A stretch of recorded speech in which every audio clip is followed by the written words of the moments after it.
Irmãos, a graça e a paz do Senhor Jesus, podemos mais uma vez estar aqui. É sempre bom relembrar aquilo que o Senhor fez, sua obra, aquilo que nos levou a estar unidos a Ele. Não foi, a Bíblia diz assim, não foi vós que me escolhestes, mas eu vos escolhi a vós outros. E o fato dele nos ter escolhido faz toda a diferença, porque ele conhece quem nós somos e quem nós havemos de ser.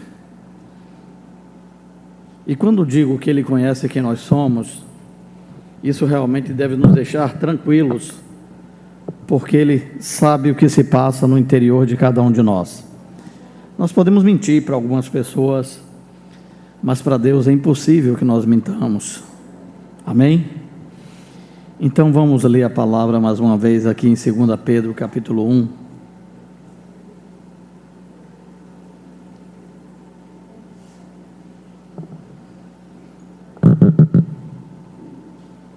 Segunda Pedro 1, 3, 2 Pedro capítulo 1, versículo 3. Esse tem sido o nosso tema durante esses dias que estamos falando sobre visão,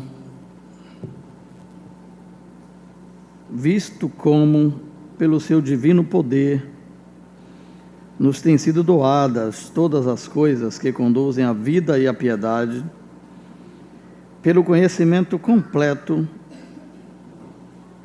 daquele que nos chamou para a sua própria glória e virtude,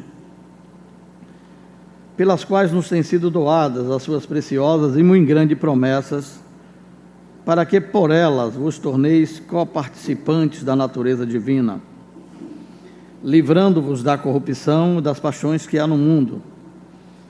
Por isso mesmo, vós, reunindo toda a vossa diligência, associai com a vossa fé a virtude, com a virtude o conhecimento, com o conhecimento o domínio próprio, com o domínio próprio a perseverança, com a perseverança a piedade, com a piedade a fraternidade, com a fraternidade o amor. Porque estas coisas, existindo em vós e em vós aumentando, fazem com que não sejais nem inativos, nem infrutuosos no pleno conhecimento de nosso Senhor Jesus Cristo. Pois aquele a quem essas coisas não está presente é cego, vendo só o que está perto, esquecido da purificação dos seus pecados de outrora. Por isso, irmãos, amados, procurai com diligência cada vez maior confirmar a vossa vocação e eleição, porquanto procedendo assim, não tropeçareis em tempo algum, pois desta maneira é que vos será amplamente suprida a entrada no reino eterno de nosso Senhor e Salvador Jesus Cristo. Esse texto nós temos lido e temos entendido, pela graça do Senhor, que aqui abre-se um caminho diante de nós. Ele vai dizer assim: pois desta maneira é que vos será amplamente suprida a entrada no reino eterno de nosso Senhor e Salvador Jesus Cristo. De que maneira? Da maneira que ele falou anteriormente. Quando você toma aquilo que já foi dado, todas as coisas, 1 Pedro, 2 Pedro 1, 3, versículo 3 e 4, todas as coisas que conduzem à vida e à piedade, já nos foram doadas. Eu não tenho que brigar por ela, eu não tenho que correr atrás, eu apenas preciso associar com a fé a virtude, e com a virtude o conhecimento, com o conhecimento o domínio próprio, e depois a perseverança, e depois vem a fé e a fraternidade, e essas coisas existindo em nós, não apenas isso, essas coisas precisam existir, e essas coisas precisam aumentar. Fazem com que não sejais inativos e infrutuosos no pleno conhecimento do nosso Senhor Jesus Cristo. E desta maneira, Pedro está dizendo, estou repetindo apenas o que foi lido, desta maneira que vos será amplamente suprido. Olha só, eu não apenas vou entrar, mas eu vou ter uma entrada ampla no reino, eu vou ter uma entrada larga, eu não vou entrar lá. Alguns de nós podem até dizer assim, eu quero ter uma entrada no reino, nem que seja me arrastando, não é isso? Aqui não, aqui Pedro está falando que se você entrar nesta prática que ele está dizendo aqui, você vai ter uma entrada larga, você vai ter uma entrada ampla, amplamente suprida no reino eterno do nosso Senhor Jesus Cristo. E não apenas isso, tem uma outra palavra que ele fala aqui que é muito boa: não tropeçareis em tempo algum. Olha só, é como se Pedro desse uma chave. Diz que o apóstolo Pedro é o apóstolo da chave, né? Você já viu falar isso? A Igreja Católica diz que a chave está com Pedro. Ele é o apóstolo da chave, e aqui ele realmente nos dá uma chave. É dito a Pedro: dar-te a chave dos reinos, não é isso? Dos céus, o que ligardes terá sido ligado, não é dito isso? Não sei se é a Pedro ou a todos os discípulos, mas ele estava ali. Aqui é uma chave. Agora, Pedro nos fala sobre um perigo, pois aquele a quem estas coisas não está presente, mas que não está presente o que, irmão? A fé, a virtude, o conhecimento, o domínio próprio. Aquele que é inativo, que é infrutuoso, aquele a quem essas coisas não está presente, está cego. E pode ter um perigo nele, esquecido da purificação dos seus pecados de outrora. E é sobre esse perigo que nós também temos enfatizado esses dias. Você pode estar caminhando e você pode estar enganando a si mesmo.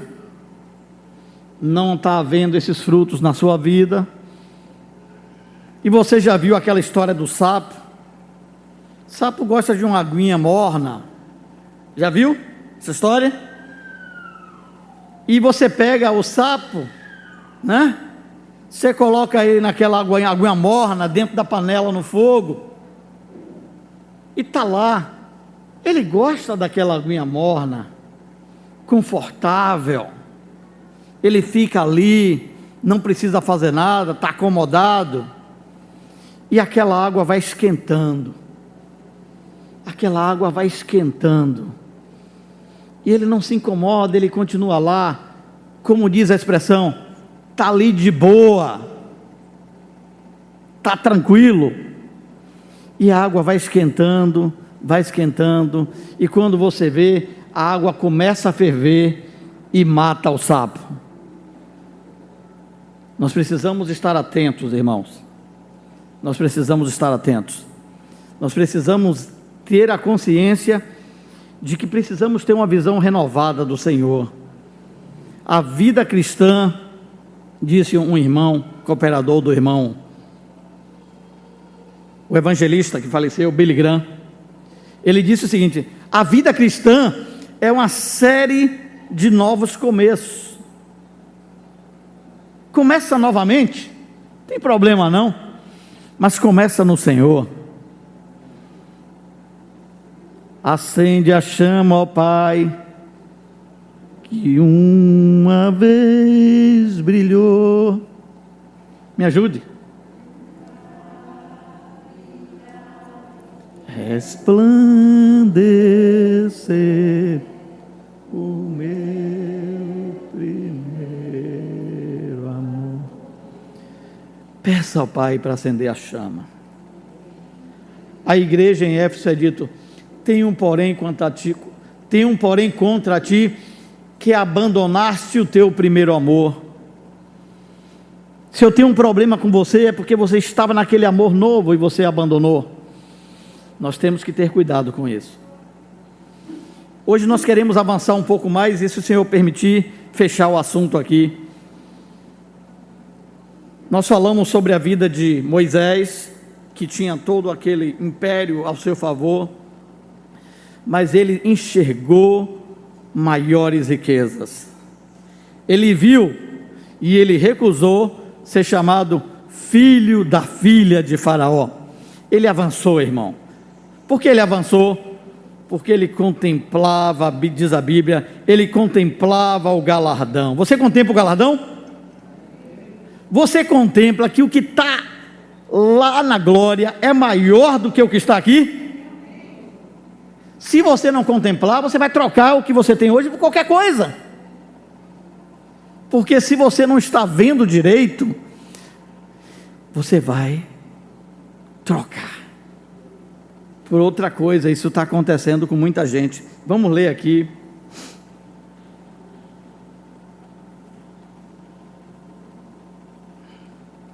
Vamos ler Filipenses capítulo 1, uma nova oração de Paulo. Ele fez uma oração em Efésios, agora ele está fazendo uma outra oração aqui em Filipenses capítulo 1.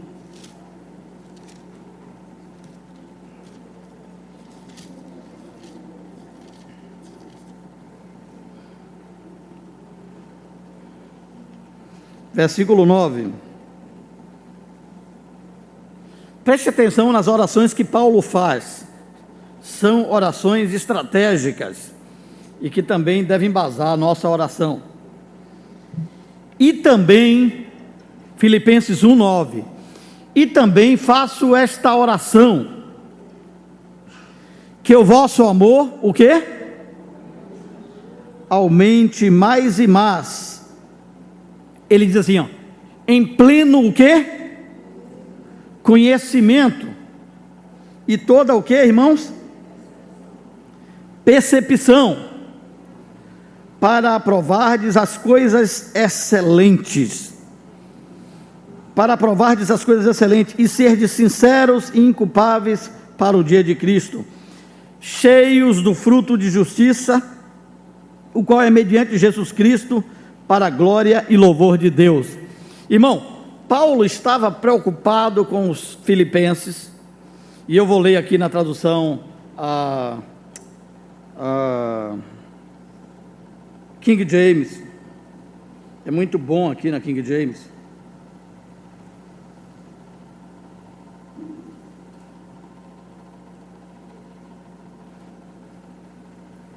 Vou ler de novo aí na King James esse versículo.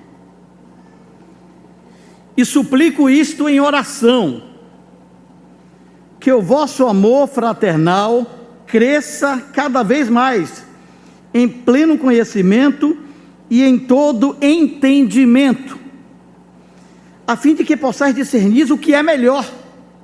Olha só, ele queria que os irmãos pudessem discernir o que é melhor, eles pudessem ver o que é melhor, para que vos torneis puros e irrepreensíveis até o dia de Cristo, plenos do fruto de justiça. Novamente ele está falando do fruto. É preciso ter fruto, fruto de justiça, fruto este que vem por meio de Jesus Cristo para a glória e louvor de Deus.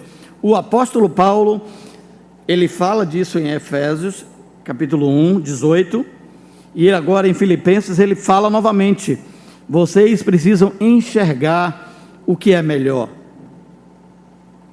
vocês precisam enxergar as coisas excelentes, e dessa maneira que vocês vão enxergar, vocês possam ter frutos de justiça, na medida que você vê o Senhor, e o Senhor vai trabalhando em você, Ele vai acabando gerando frutos na sua vida, para a glória e louvor de Deus, amém? Então, Paulo está preocupado com que os irmãos tenham visão espiritual, ele está preocupado que você e eu possamos enxergar o que é excelente.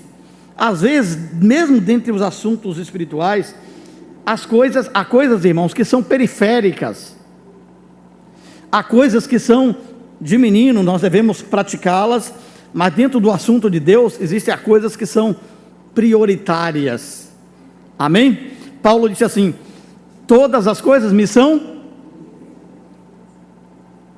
mas eu não me deixarei dominar por nenhuma delas. Ou seja, ele tinha um entendimento que ele poderia fazer certas coisas, mas ele não ia se deixar dominar por nenhuma delas. E o livro de Hebreus diz assim: o alimento sólido é para os adultos, para aqueles que pela prática têm as suas faculdades exercitadas ou preparadas para discernir não somente o bem, mas também o mal. Então é preciso que haja na nossa vida espiritual este crescimento. É preciso que você, como cristão, tenha um desejo de conhecer Deus. E nessa jornada existem muitas coisas que podem nos prejudicar. E eu vou falar hoje aqui de uma. Existem outros irmãos podem citar outras coisas. Não estamos aqui encerrando o assunto. Uma delas é o orgulho espiritual. O orgulho espiritual, o orgulho de qualquer ordem, não existe orgulho bom. Existe? Aquela partezinha lá que é um orgulho bom, aquela parte da sua carne intocável, aquele é bom? Não tem orgulho bom. Vamos ler Isaías capítulo 6.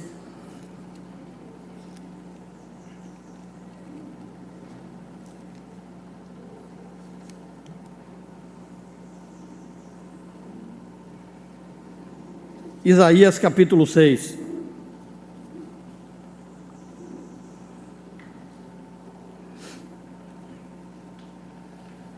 No ano da morte do rei Uzias, Isaías 6:1. Acharam aí? No ano da morte do rei Uzias, eu vi o Senhor assentado sobre o seu alto e sublime trono, e as abas das suas vestes enchiam o templo. Versículo 8 e 10. Depois disto ouvi a voz do Senhor que dizia: a quem enviarei e quem há de ir por nós? Disse eu: eis-me aqui, envia-me a mim. Então disse ele: vai e dize a este povo: ouvi e não entendais, veide, mas não percebais. Torna insensível o coração deste povo, endurece-lhes os ouvidos, fecha os olhos, para que não venha ele ver com os olhos e ouvir com os ouvidos, e a entender com o coração, e se converta e seja salvos. Isaías aqui, irmão, ele vem falar que no ano da morte do rei Uzias, ele viu o Senhor. Quem aqui conhece a história do rei Uzias? Fala, Jaime.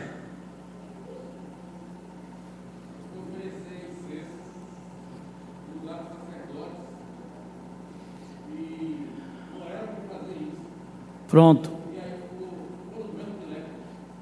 Mas antes de acontecer isso, Jaime falou que é um rei que quis entrar no templo para oferecer incenso, foi isso que você disse? E ao ele tentar entrar no templo, apareceu lepra nele, e ele voltou. Mas Isaías está dizendo o seguinte, olha só: no ano da morte desse rei, ele viu o Senhor. O que é que Isaías está querendo falar aqui? Vamos lá ver quem é rei Uzias, para você entender. Crônicas, 2 Crônicas 26.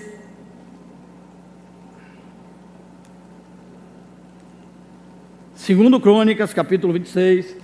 Eu vou ler um pouco quem é Uzias, para você entender. E você pode pensar assim: ô irmão, mas Uzias não foi o homem usado por Deus? Foi. Ele foi um homem usado por Deus.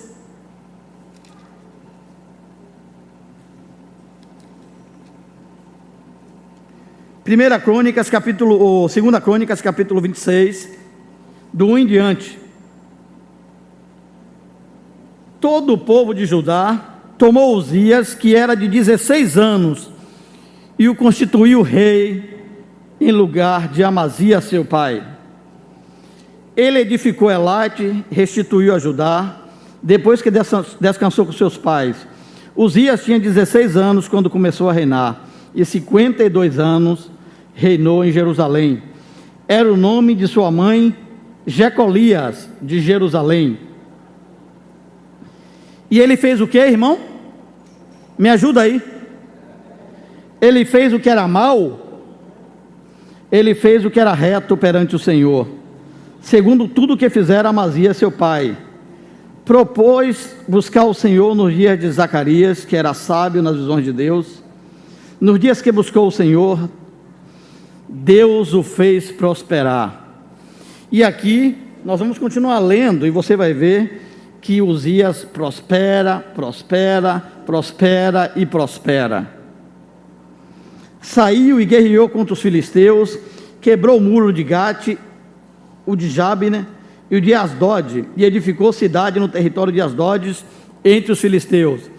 Deus era tanto com esse homem, que ele edificou muro, ou ele edificou cidades nos territórios de Asdod, e entre os filisteus, que eram inimigos de Israel. Amém? Então é alguém que Deus está sendo com ele. Você concorda comigo?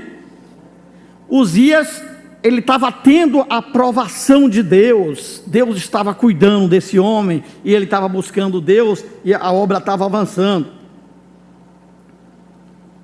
Eu estava em que versículo? Não sei, não foi? Deus o ajudou contra os filisteus, contra os arábios que habitavam em Gurbal, e contra os meunitas. Os amonitas deram presentes a Uzias, cujo renome se espalhara até a entrada do Egito, porque se tinha tornado em extremo forte. Você está vendo? Ele se tornou em extremo o quê? Forte. Também edificou Uzias torre em Jerusalém, a porta da esquina, a porta do vale e a porta do ângulo, e as fortificou. E Uzias vai se tornando forte. Um perigo aí, viu? Cuidado. Também edificou torres no deserto e cavou muitas cisternas, porque tinha muito gado. Então, tudo que fala sobre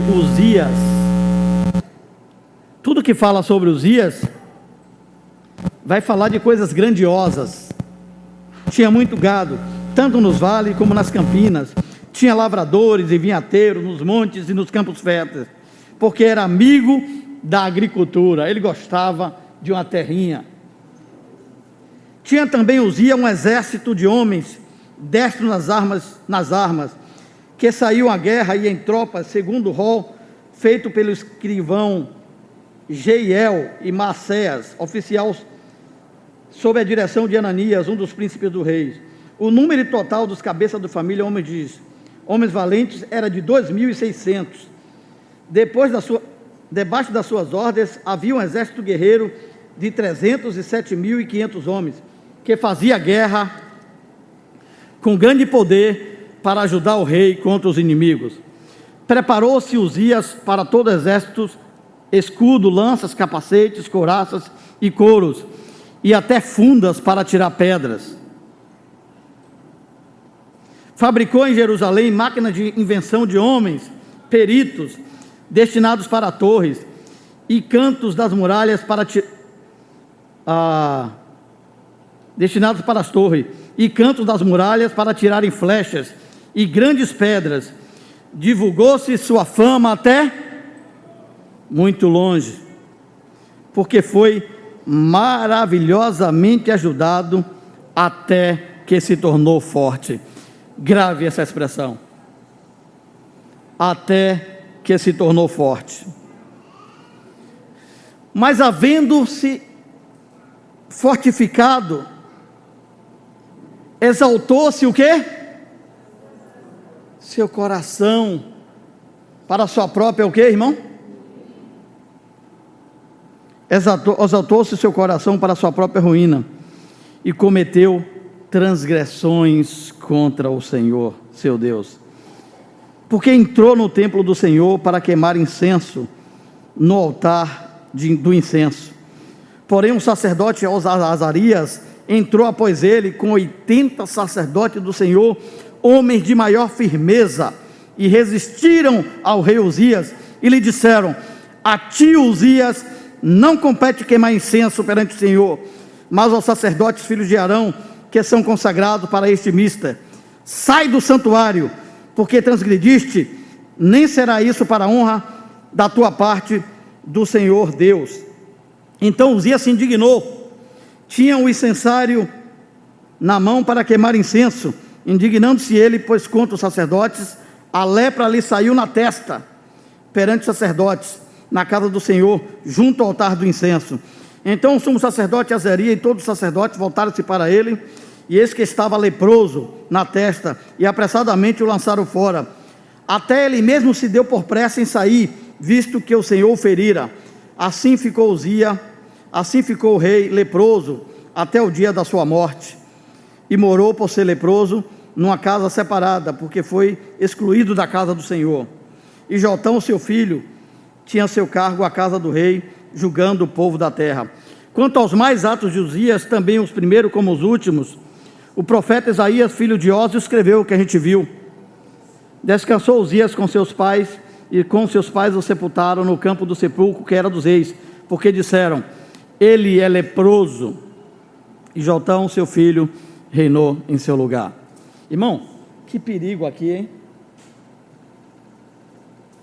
Esse perigo pode ocorrer com você e pode ocorrer comigo, com qualquer um. Deus abençoou esse homem. Deus fortaleceu esse homem. E você sabe qual é o perigo quando Deus nos abençoa, Deus nos fortalece? É que nós podemos cair no erro de pensar que nós já vimos tudo e que não precisamos mais de complementação ou de mais visão. É que nós podemos desprezar a lei do Senhor, o seu sacerdócio. Nós podemos cair na ideia de pensar que nós somos até o oráculo de Deus. Se Deus não falar por mim, não foi o Senhor que falou. A vontade de Deus só pode ser conhecida através de mim. E aqui você tem um homem que Deus abençoou fortemente, e a Bíblia diz: então ele se tornou forte. Irmão, quando ele se tornou forte, o que estava lá no seu coração, o orgulho, saiu de lá de dentro e veio para a cabeça dele, e tomou o lugar daquilo que deveria estar, a humildade em reconhecer que tudo vem das mãos dele. E isso cegou Uzias, mas cegou ele de tal forma que ele achou, irmãos, que ele poderia oferecer incenso. Isso era competência, de acordo com a lei, dos sacerdotes. Somente os sacerdotes poderiam entrar no templo e oferecer incenso. E o que é que isso vai nos falar? Isso vai nos falar que no corpo de Cristo, irmão, cada um tem seu lugar.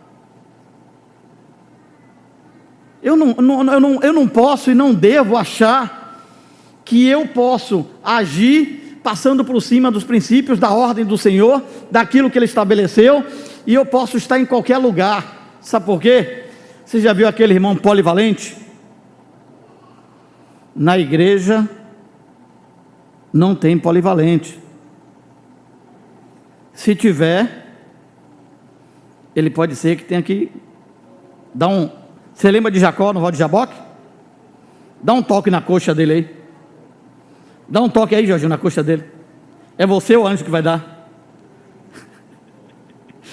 Deus precisa nos dar um toque no nosso Val de Jaboque. Val de Jaboque, né? Você já passou pelo seu Val de Jaboque? Tem irmãos que quando você olha para ele está assim, ó. Eu não estou mancando direito não, mas é mais ou menos assim, ele está. Sabe o que é isso? Ele passou no Val de Jaboque. E no Val de Jaboque, quando ele passa lá, Deus dá um toque na coxa dele. Um toque bem de leve. É quase que um sopro. Eu estou dizendo um toque, Noélia. que a Bíblia fala que Deus tocou, o anjo tocou, né? Mas é quase que um sopro menininho. E aí ele sai mancando de lá. E eu vou dizer, viu, amados, aqui para nós, o negócio está pegando esses dias, viu? Está pegando com você? Só não está pegando para Noélia aqui. Tia Noélia, o negócio está pegando. E esse toque que nós temos no Val de Jaboque vai nos deixar humildes, vai nos manter no nosso lugar, vai mostrar quão fraco nós somos. Aí nós temos que cantar aquela música que irmão Dino nos ensinou: diga ao fraco, forte sou. Você sabe que aconteceu com Uzias? Ele esqueceu de cantar esse princípio, e ele se tornou forte. E quando você se torna forte, você acha que você pode passar por cima de todo mundo. Você está cego. Você pode passar por cima de todo mundo, e você pode fazer qualquer coisa, em qualquer lugar, qualquer hora. Foi o que aconteceu com Uzias. E ele vai para o templo oferecer lá o incensário, e graças a Deus por aqueles sacerdotes, viu, irmão? Sacerdote Azarias, não é isso que está aí? É isso? Eu mudei o nome do rapaz. O sacerdote Azarias, mas ele estava sozinho? Mais 80 sacerdotes que chegaram para o rei com todo respeito e peitaram o rei. Você não pode entrar aqui, rei. Você não pode entrar aqui. Isso é da competência dos sacerdotes. Você é rei, mas aqui só quem pode ministrar são os sacerdotes. E o rei se irritou com aquilo. Olha, perceba que quando os sacerdotes falam isso, irmão, Deus está dando oportunidade a Uzias dele se arrepender. Entendeu? A lepra saiu quando o sacerdote falou? Não saiu. Se Uzias tivesse dito não, vocês estão certos, o que é que eu estou fazendo? Que loucura! O que é que eu estou fazendo? Eu não posso realmente oferecer, somente os sacerdotes podem. E ele não voltou atrás, mas ele insiste, e aí Deus julga ele. Quando ele insiste em entrar no templo, ele força a porta, aí a lepra sai na testa, e a lepra é um sinal do pecado que está ali instalado. O pecado do orgulho estava instalado, e ele sai leproso. Ele viu que a lepra, ele estava entrando, ele viu que a lepra tocou nele, e ele sai do templo. E aí o que é que acontece? O Senhor julga imediatamente Uzias. E o que é que acontece? Porque ele foi julgado, ele tem que morar numa casa separada. Isso é disciplina, viu? Ele tem que morar numa casa separada. E quem faz agora quem cumpre ali o reinado é o seu filho. E a Bíblia vai dizer o seguinte: Isaías vai dizer que no ano da morte desse rei, ele viu o Senhor.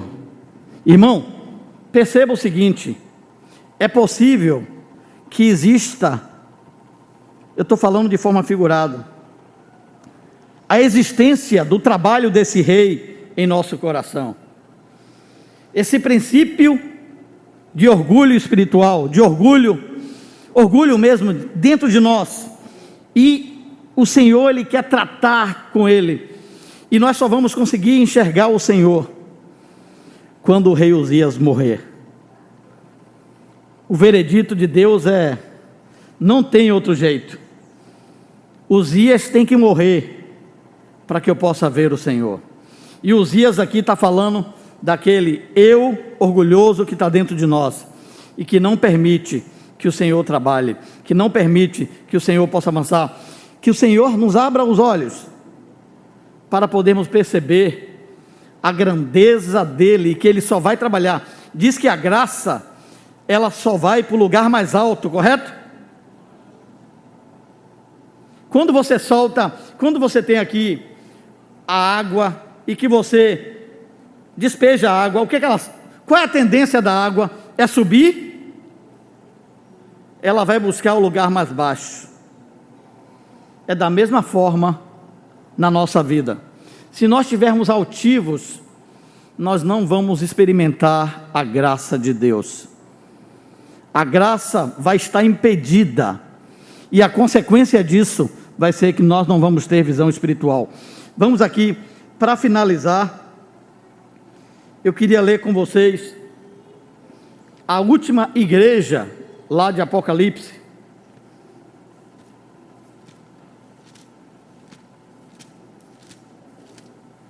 Se der, a gente lê outro texto, senão a gente para aqui.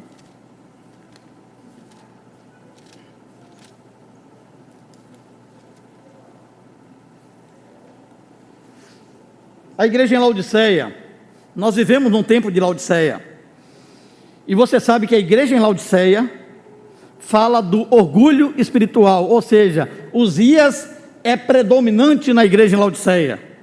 O princípio do rei Uzias é predominante, né? Versículo 15, 3,15, Apocalipse.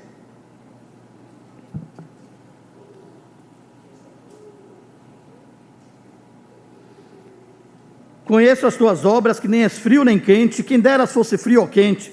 Lembra que eu te falei do sapo? Ele está ali, está morno, não é frio nem quente, temperatura está legal, não é frio, está maravilha. Quem dera fosses frio ou quente. Assim, porque és morno, nem és quente nem frio, estou a ponto de vomitar-te da minha boca. Pois dize, estou rico e abastado, e não preciso. Me ajuda aí. Não preciso de coisa alguma. Nem sabe que és o quê? Infeliz, sim, miserável, pobre, cego e nu. Esta é a condição da igreja em Laodiceia: pobre, miserável,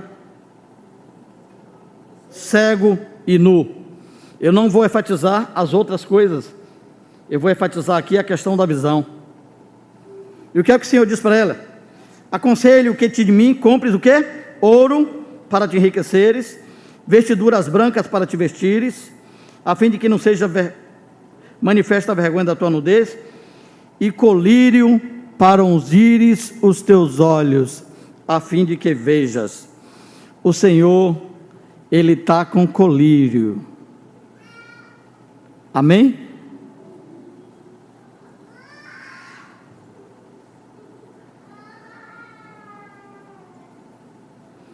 O Senhor, Ele está com colírio. Você está disposto a deixar Jesus colocar colírio nos teus olhos? Você está disposto a deixar Jesus pingar um colírio para que você possa ver? Lembra do cego? Que queres que eu te faça? O cego chegou diante do Senhor e Jesus pergunta: que queres que eu te faça? E o cego responde o quê? Que eu torne a ver. Será que nós queremos chegar diante do Cordeiro e dizer: Senhor, pinga o seu colírio aqui? E o Senhor, irmão, Ele vai ter prazer em fazer isso. Na verdade, Ele está trabalhando intensamente para que nós tenhamos visão espiritual. O fato, muitas vezes, de não termos visão espiritual se refere porque nós estamos desprezando, muitas vezes, os assuntos que Deus determinou. Ele aconselha, é interessante, né? Ele não te obriga, Ele quer que você faça, Ele te dá um conselho. Aconselho que compres ouro refinado pelo fogo para te enriqueceres, vestiduras brancas para te vestires, a fim de que não seja manifesta a vergonha da tua nudez, e colírios para ungires os teus olhos. Eu repreendo, colírio para ungir os teus olhos, a fim de que veja. Eu repreendo e disciplino quantos amos. Sê, pois, zeloso e arrepende-te. Eu não posso mencionar que tenha conhecimento da situação de cada um aqui, não tenho nós não temos bola de cristal. O Senhor pode dar até revelação, né? Mas nós não temos conhecimento.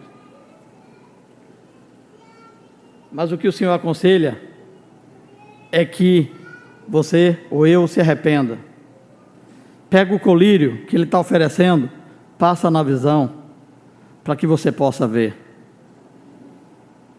E o livro de 2 Coríntios, capítulo 4, diz que nós não devemos atentar nas coisas que se veem, porque se veem são temporais, mas nas coisas que se não veem, porque elas são eternas. Peça ao Senhor Jesus para abrir os seus olhos. Peça ao Senhor Jesus para te dar visão espiritual. Peça ao Senhor Jesus para lhe encher e lhe levar a ver aquilo que Ele é e aquilo que Ele já fez em Cristo. Irmão, se nós vermos o Senhor, nossa vida será diferente. Eu termino com o texto de Hebreus capítulo 12.